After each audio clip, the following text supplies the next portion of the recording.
Buenos días. Para mí siempre es grato poder abrir la palabra con ustedes, y especialmente ahora que llevamos ya mucho tiempo sin hacerlo así presencialmente. Así que doy gracias a Dios por la oportunidad de hacer eso. Y les voy a pedir que abran sus Biblias al Evangelio de Juan. Juan capítulo 19.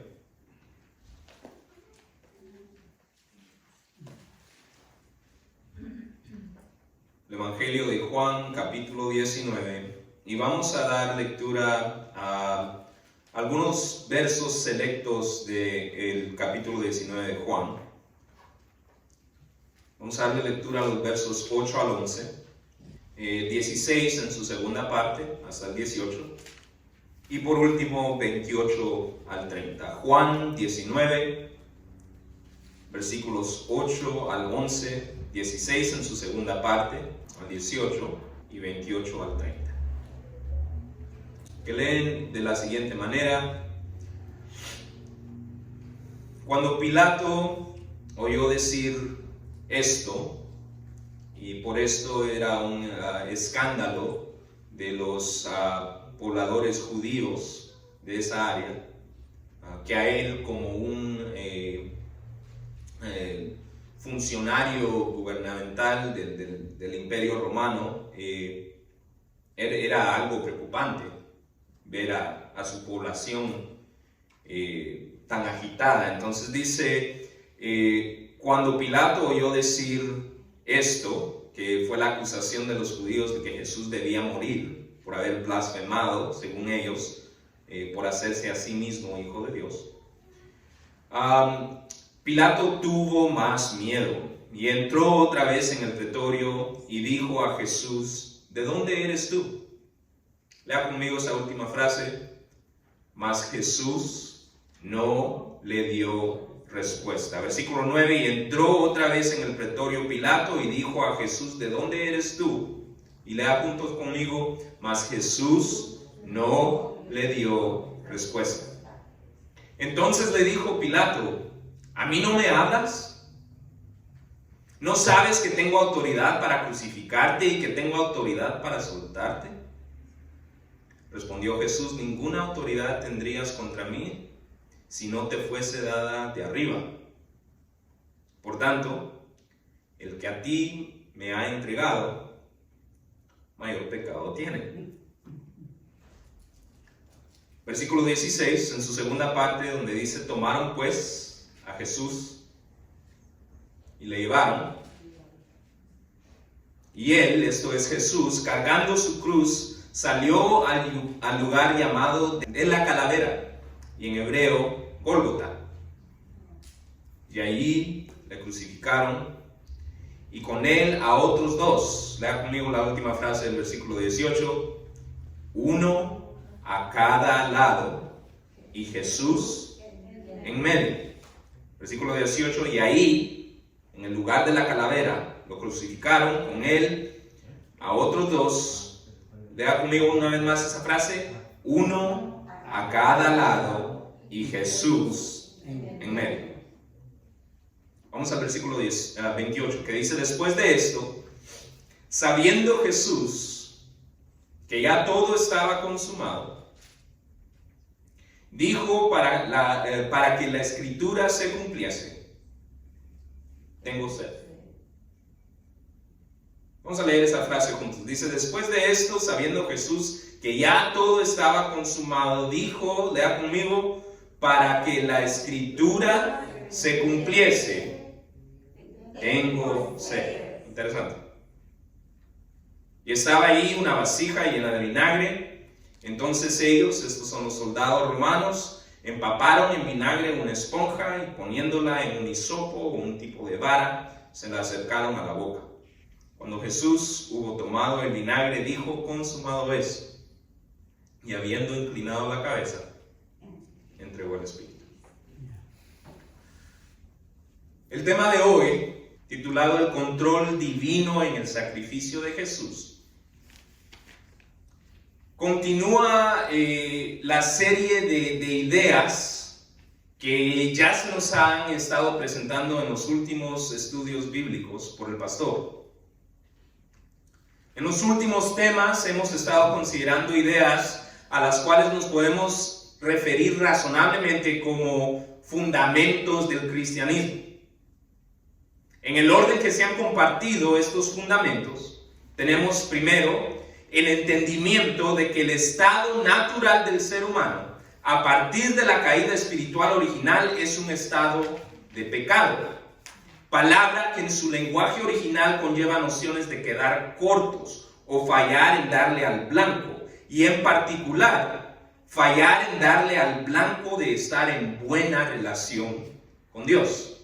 El estado natural del hombre es un estado caído, separado de Dios, quedándose corto de una buena relación con Dios, fallando en darle al blanco de estar en buena relación con Dios. Este es un fundamento del cristianismo. El segundo fundamento que estudiamos lo vimos la semana pasada, y tal vez en el orden fue porque tomamos inspiración por el hecho de que la semana pasada estábamos en Domingo de Resurrección. Y este fue el fundamento cristiano, que es la fe en la resurrección de Jesús. Y la fe en que cuando creemos en la resurrección de Jesús, esto nos ofrece una nueva vida de paz, gozo y transformación. Tanto a los muchos que creyeron porque lo atestiguaron en ese entonces, como a aquellos que han recibido la resurrección de Jesús por fe, al creer los reportes de aquellos que la atestiguaron. Los cuales, dicho sea de paso, estos reportes de estos que atestiguaron llenan los requisitos académicos actuales de reportes históricos de ese entonces. En otras palabras, los reportes de la resurrección llenan los mismos requisitos a los cuales otros reportes históricos de ese entonces, en los cuales se basan los libros que enseñan en las escuelas, que tratan con personajes como Sócrates o personajes como Alejandro el Grande. Los reportes de la resurrección llenan los mismos requisitos académicos que los reportes acerca de Sócrates o de Alejandro el Grande.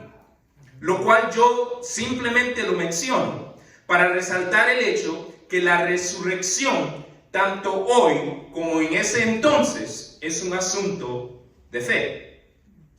Nadie tiene problema creer en Sócrates o en Alejandro el Grande, pero creer en Jesús es un problema porque demanda un cambio de nuestra vida. Entonces, aunque los documentos pueden llenar los mismos requisitos, a unos se les da validez, a otros selectivamente no se les da la misma validez. Pero no hay por qué escandalizarnos por eso. Esto es lo que siempre ha sido. La resurrección es un asunto de fe. Razón por la cual también vimos la semana pasada que haríamos bien en orar para que el Señor aumente nuestra fe, tal como lo hizo aún con sus discípulos más cercanos, como Pedro, como Juan o como Tomás. En todo caso, para nuestra reflexión bíblica de hoy, vamos a tomar un paso atrás en términos de los sucesos de la vida de Jesús. Y vamos a considerar el fundamento cristiano que tiene que ver con la muerte de Jesús y la afirmación cristiana de que el perdón de pecados es posible únicamente porque Jesús murió en un sacrificio sustitutivo, es decir, en lugar nuestro, por nuestros pecados. Este es un tema muy amplio, que se puede considerar de muchos ángulos, pero hoy nos vamos a concentrar en un ángulo que para muchos en estos tiempos de pandemia puede ser de interés: el control. Entre las muchas cosas que la pandemia nos ha enseñado, creo que es razonable decir que esta pandemia nos ha enseñado acerca del control. Si son como yo, tal vez han visto que tenían menos control de lo que pensaban de ciertas cosas. Me ha sucedido 2 domingos seguidos, pensando que tenía más control sobre la tecnología pensaba yo que tenía más control sobre la tecnología que lo que resultó pasar.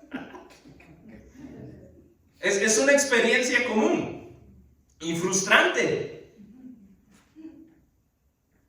Tal vez, si son como yo, más de una vez se ha encontrado en deseos de tener más control. Ahora, este deseo de control es entendible, puesto que la inclinación a la administración o la mayordomía, las cuales implican cierto nivel de control, fue parte de nuestro diseño original. ¿Sabía usted eso? Cuando el Señor se imaginó al ser humano, se imaginó a un ser que ejercería cierto nivel de control. Está en nuestro diseño. Génesis, el primer libro de la Biblia, en el primer capítulo de la Biblia, Génesis 1:26, nos narra que Dios dijo: hagamos al hombre a nuestra imagen, conforme a nuestra semejanza, y señoree en... ¿A qué les suena señorear? Señorear, ser señor de... tener control, administrar, ser mayordomo. Dice: hagamos al hombre a nuestra imagen, conforme a nuestra semejanza, y señoree en los peces del mar, las aves de los cielos, las bestias, en toda la tierra y en todo animal que se arrastra sobre la tierra. Sin embargo, el deseo de control, aunque fue en nuestro diseño original, también es entendible, porque fue este mismo deseo de control desmedido que fue parte de la caída espiritual del ser humano. Porque fue el deseo del control sobre el conocimiento del bien y el mal el que hizo de que aquel árbol del cual Dios había dicho: no comerás, fuese un árbol que nuestros padres antiguos vieron como un árbol tan codiciable para alcanzar sabiduría. Una sabiduría que todavía no estaba destinada para que ellos alcanzaran. La Biblia no nos dice que nunca iban a comer de ese árbol. Tal vez Dios tenía un tiempo designado para eso, pero el tiempo no fue el tiempo que ellos decidieron tomar el control. Fue un impulso de control desmedido el que nos llevó a esta caída espiritual original. Por eso tiene sentido que en sistemas de creencias no cristianas la noción del control se extienda al perdón de pecados, lo cual explica la inclinación de tradiciones paganas que influyen mucho de nuestra sociedad actual, no cristiana. Esta inclinación de estas tradiciones paganas a tomar control del perdón de pecados, a tomar control de la condición espiritual propia por medio de un sinfín de rituales que pueden incluir todo, desde actos asociados con prácticas espirituales a actos asociados con prácticas meditativas culturales.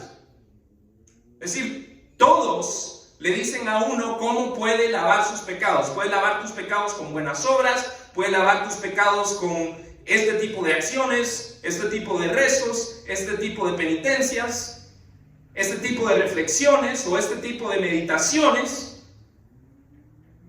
Lo que sientes acerca de las maneras en que tú has fallado se puede resolver por medio del meditar, por medio del pensar, por medio de dejar ir las cosas. Pero ante tal inclinación, la narrativa bíblica nos ofrece una verdad que va opuesta a esto, que nos dice que el perdón de pecados es posible no por lo que hagamos nosotros, sino únicamente porque Jesús murió en un sacrificio sustitutivo que estaba completamente bajo el control de Dios. El perdón de pecados no es algo que nosotros podamos controlar, es algo a lo que nosotros tenemos acceso por gracia, porque es algo que sucedió debido al sacrificio de Jesús, que estaba completamente bajo el control de Dios. En particular, el pasaje de hoy nos muestra que el sacrificio sustitutivo de Jesús estuvo completamente bajo el control de Dios, al mostrarnos que, en primer lugar, Dios orquestó el aspecto social del sacrificio de Jesús. Entonces, ¿cómo sabemos que Dios estaba en control del sacrificio de Jesús? Porque lo podemos ver en estos pasajes. Podemos ver en estos pasajes que, en primer lugar, Dios estaba en control del aspecto social del sacrificio de Jesús. Dios estaba en control del aspecto social del sacrificio de Jesús. Los versículos 8 al 11 nos muestran que Jesús estaba consciente de que Dios estaba en control de los aspectos sociales, es decir, los aspectos legales, los aspectos políticos de su sacrificio. Vamos al versículo 8, leamos juntos otra vez. Dice, cuando Pilato, ¿qué era Pilato? Un funcionario romano, un agente político. Cuando Pilato oyó decir esto, la queja de los judíos que tenían una posición social sobre la cual Pilato era responsable. Hay todo un contexto político, social y aún legal aquí. Los judíos habían juzgado a Jesús en su corte, pero la corte judía no tenía validez en la corte o el sistema legal romano. Por eso se fueron a quejar con Pilato. Y por eso se asustó Pilato. Porque Pilato estaba pensando, bueno, este hombre no ha cometido un crimen de acuerdo al código legal romano. Y aparte de eso, en mi sistema de religión romana, no es la gran cosa que alguien diga ser hijo de un Dios. Tenemos todos un montón de esos. Entonces, cuando le traen a Jesús y le dicen, mira, lo tienes que poner, le tienes que dar la pena de muerte por lo que está diciendo, Pilato se asusta. Es decir, ¿cómo le voy a hacer? Él está en un conflicto social, en un conflicto político, en un conflicto legal. Dice, cuando Pilato oyó decir esto, la queja de los judíos, tuvo más miedo y entró otra vez en el pretorio y le dijo a Jesús, ¿de dónde eres tú? Mas Jesús, lea conmigo, no le dio respuesta. Que flote esa frase en su cabeza. Entonces le dijo Pilato, ¿a mí no me hablas? Y aquí viene Pilato en su interpretación del contexto social, legal, político de esa situación. Le dice, ¿no sabes que tengo autoridad para crucificarte y que tengo autoridad para soltarte? ¿No sabes que esta decisión legal está en mis manos? Le está diciendo él a Jesús. ¿No sabes que es a criterio mío? Porque lo que me han presentado no es un crimen en el sistema legal romano. ¿No entiendes tú? Y ahí Jesús respondió, versículo 11. Lea conmigo. Ninguna autoridad tendrías contra mí si no te fuese dada de arriba. ¿Sabes lo que está diciendo Jesús?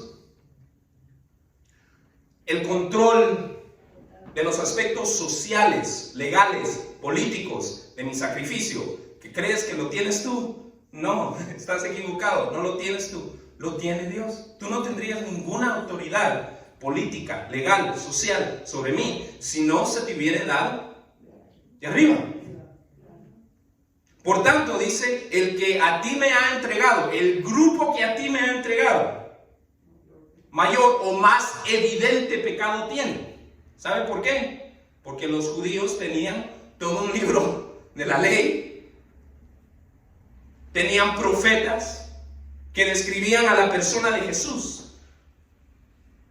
Entonces el pecado de ellos mayor, no hay pecado grande o pequeño, pecado es pecado, pero cuando Jesús está diciendo mayor pecado tiene, es un pecado más evidente, es un pecado más evidente para ellos. Ellos saben que Dios tiene el control del aspecto social de mi sacrificio. Y aún así están haciendo lo que están haciendo. Pero lo que a mí me llama la atención es que aún en todo ese conflicto, el pecado de los judíos fue rechazar a su Mesías, pero era también lo que se iba a esperar de muchos de ellos. Porque al fin de cuentas, el control del aspecto social, político, legal del sacrificio de Jesús estaba en las manos de Dios. Ahora, interesantemente, aunque las palabras de Jesús nos dan suficiente información como para entender que Dios estaba en control de los aspectos sociales de su sacrificio, hay otros detalles en estos versos que nos muestran que el control de Dios estaba sobre esta situación.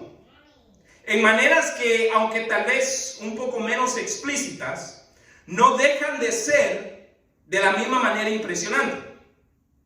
En particular, los que estudian este tipo de pasajes llaman la atención al silencio de Jesús ante la primera pregunta de Pilato. Y llaman a que conectemos el silencio de Jesús ante la primera pregunta de Pilato a la escritura aceptada como mesiánica o profética por los eruditos de ese entonces, que describía al Mesías diciendo lo que vemos en Isaías 53:7, escrito unos 700 años antes de Cristo, que dice de la siguiente manera: angustiado él, este es el Mesías, y afligido, no abrió su boca. Como cordero fue llevado al matadero, y como oveja delante de sus trasquiladores. Lea Pilato. Lea el concilio judío que lo juzgó. Dice, enmudeció y no abrió su boca. ¿De qué se quejó Pilato? Versículo 10. ¿De qué se quejó Pilato? De que no abrió su boca. A mí no me... ¿Qué le dijo? A mí no me... ¿Por mí no abre la boca? No. No, estaba escrito 700 años antes que no iba a abrir mi boca ante mis trasquiladores. Interesante, ¿eh?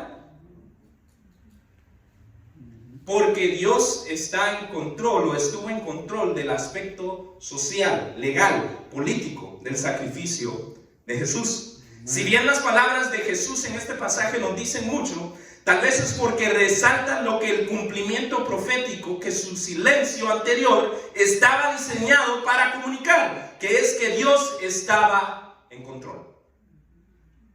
Ahora, ¿cuál es la aplicación para nosotros? Miren, ¿hay alguna situación social, legal, política que lo tiene atormentado?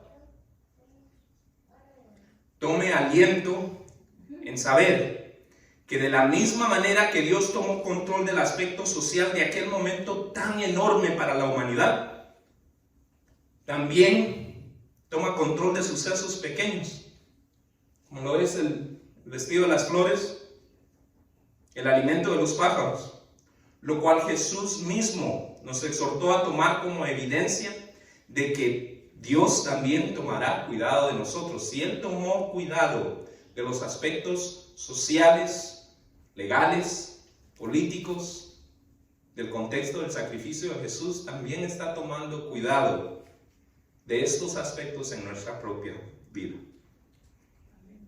En segundo lugar, de acuerdo a estos versículos, Dios orquestó el aspecto logístico del sacrificio de Jesús.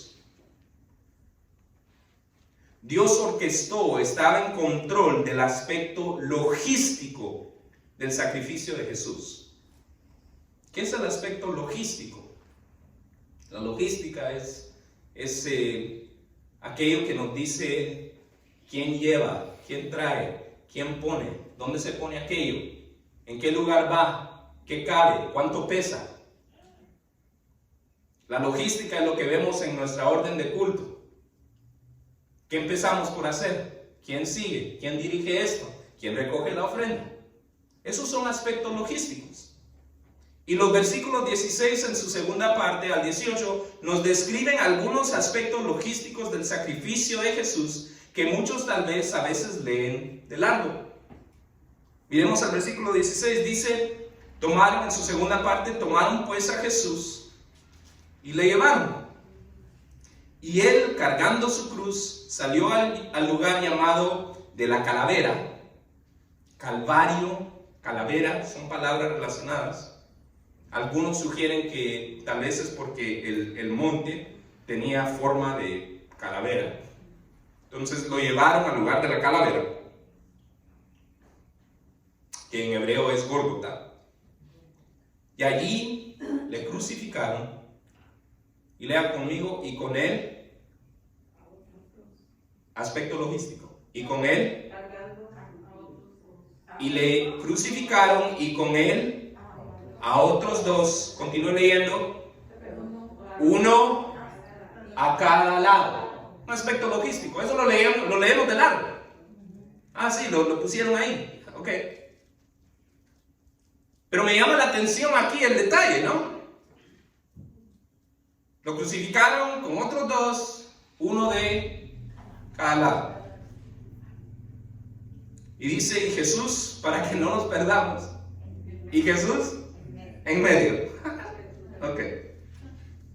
Interesantemente, los estudiosos de estos pasajes llaman la atención al hecho de que, aunque estos aspectos logísticos, los cuales muchos tal vez leen de largo, aunque parecen muy menores,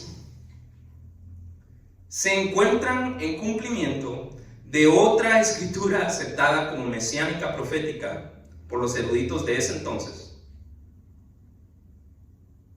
¿Captó lo que estoy diciendo? Que aún este aspecto que leemos de largo, este aspecto logístico, Jesús en medio, uno a un lado, otro a otro lado, estaba en cumplimiento de una escritura profética aceptada como mesiánica y profética por los eruditos de ese entonces. Una escritura que describe al Mesías diciendo lo que vemos otra vez en Isaías 53. Pero este es el versículo 12 en su segunda parte. Una vez más, escrito unos 700 años antes de Cristo. Que dice lo siguiente, escuche bien, a mí me llama la atención. Derramó, hablando del Mesías, derramó su vida hasta la muerte. Y dice, y fue contado con los pecadores. Fue contado como uno más, como un pecador más. Aún el aspecto logístico de la crucifixión de Jesús, en términos de su posición entre dos criminales comunes, no en posición prominente, como nos gusta imaginar en las representaciones artísticas de este momento. Nos gusta imaginar la cruz de Jesús era más grande y él estaba en posición más alta, pero la profecía decía que él iba a ser contado entre los pecadores como uno más, y para comunicar que él era simplemente uno más, no lo pusieron como el primero. No lo pusieron como el último, ¿Lo pusieron dónde? Como uno más. En medio, como uno más. Un pecado más. Interesante, ¿eh?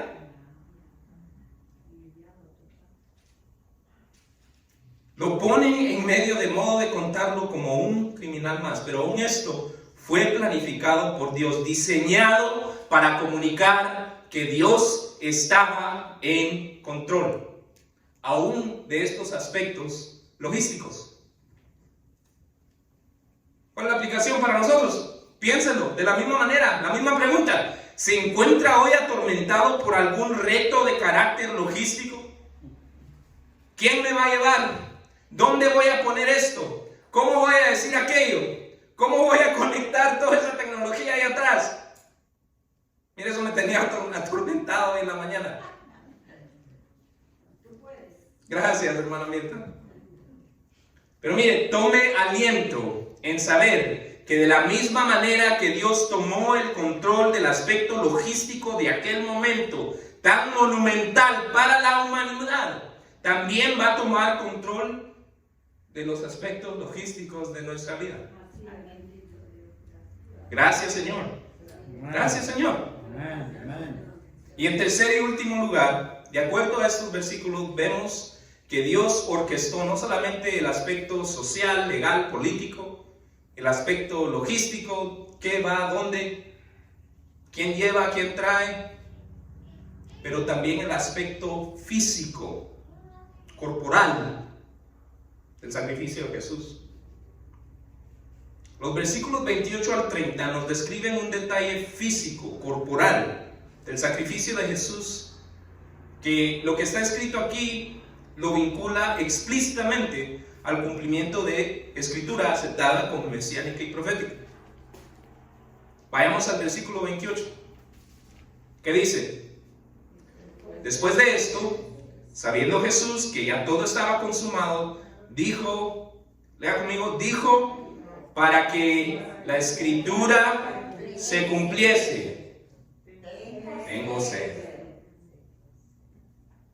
Ahora, hay algunos que interpretan esto de una manera un poquito más amplia. Dicen que Jesús dijo tengo sed para dar su último mensaje sabiendo que ya todo se había cumplido. Entonces, para que la escritura se cumpliese, para que Él entregara el Espíritu. También es un aspecto físico, fallecer es un aspecto físico. Pero hay otros que sugieren que lo que estaba aquí cumpliendo esta escritura aceptada como profética, mesiánica, es esta frase de dos palabras, que también es un aspecto físico que experimentamos, yo creo que bastante regular, a menos de que usted sea aquellos de que trae sus 5 galones de agua siempre, ¿verdad? Entonces, esta frase de dos palabras que dice, tengo sed.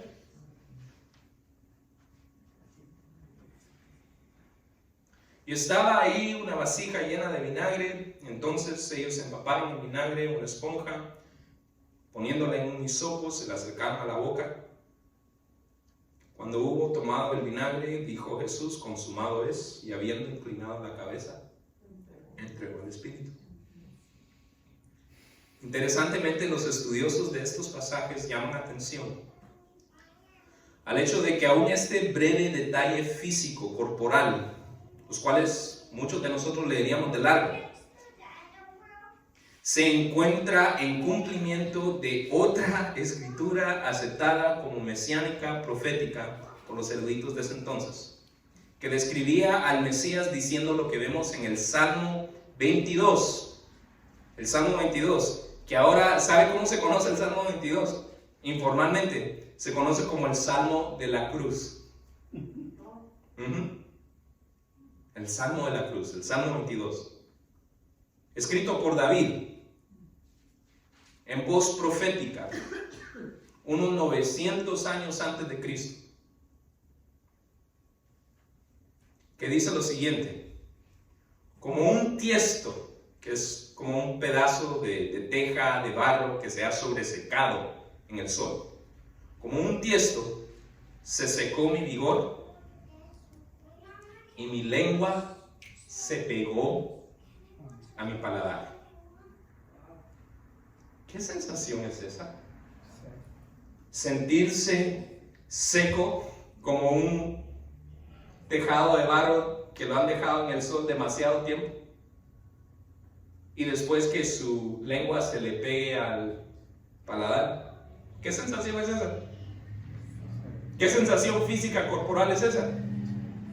Es la sed. Es la sed.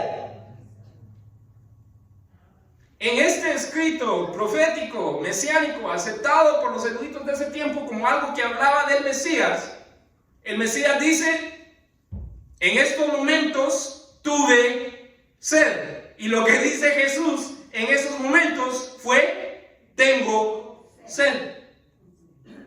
Tengo sed. Mire, aún el aspecto físico, corporal de la crucifixión de Jesús, en términos de que Él experimentara esa sensación de sed, aún eso fue planificado por Dios, diseñado para comunicar que Dios estaba en control. ¿No le parece interesante? ¿No le parece poderoso que Dios hubiera estado en control de aún esos aspectos? Del aspecto físico, corporal de la crucifixión de Jesús.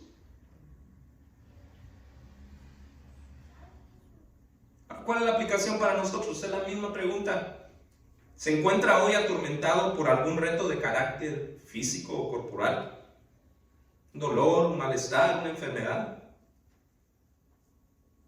Tome aliento en saber que de la misma manera que Dios tomó el control del aspecto físico de aquel momento tan enorme para el ser humano, también toma control de sucesos pequeños, como lo es nuestras propias condiciones físicas y corporales.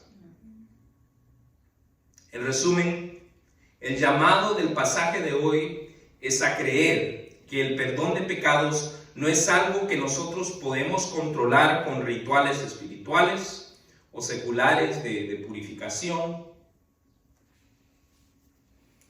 o de meditación, sino que es algo posible únicamente porque Jesús murió en un sacrificio sustitutivo, es decir, en lugar de nosotros, que estaba completamente bajo el control de Dios. Completamente bajo el control de Dios. Ahora, como ya mencioné hace algunos momentos, tenemos una naturaleza que se resiste a renunciar al control. Por lo cual, les animo que permitan que nuestros espíritus sean avivados al depositar nuestra fe en el mensaje de Jesús. ¿Cuál era el mensaje de Jesús? ¿Qué es lo que Jesús quiere que nosotros sepamos? Jesús quiere que sepamos que Dios desea una relación personal con nosotros. Pero debido a que Él es santo, nuestros pecados, intencionales o no, nos separan de Dios. Y al menos que se nos sean perdonados, nos mantendrán lejos de Él y de la realización personal por la eternidad, debido a que la misma santidad de Dios nos imposibilita obtener el perdón de pecados por nuestros propios esfuerzos. Sin embargo, Dios nos ama tanto que envió a su Hijo Jesús para que, si nosotros creemos que Él es el Hijo de Dios, que vivió una vida sin pecado, que murió y que resucitó en pago completo y únicamente satisfactorio por tus pecados, y si lo creemos de tal forma que queremos comenzar a vivir la vida para demostrarle lo agradecido que nos sentimos con Él por darnos acceso a este perdón, al darnos nosotros la espalda al pecado, nuestros pecados son perdonados y tendremos acceso al reino de los cielos. Si ya eres un seguidor de Jesús, deja que este pasaje te inspire a descansar, que de la misma manera que Dios estuvo en control de cada aspecto, del aspecto social, legal, político, del aspecto logístico, quién pone, quién lleva, quién trae, del aspecto físico corporal, de aquel momento tan enorme para la humanidad, también está en control del aspecto social, legal, político, del aspecto logístico, quién lo lleva, quién lo trae, quién le dice, y del aspecto físico de nuestra vida, de modo de obrar todo para su gloria y últimamente para nuestro bien. Gloria sea a Dios. Pastor.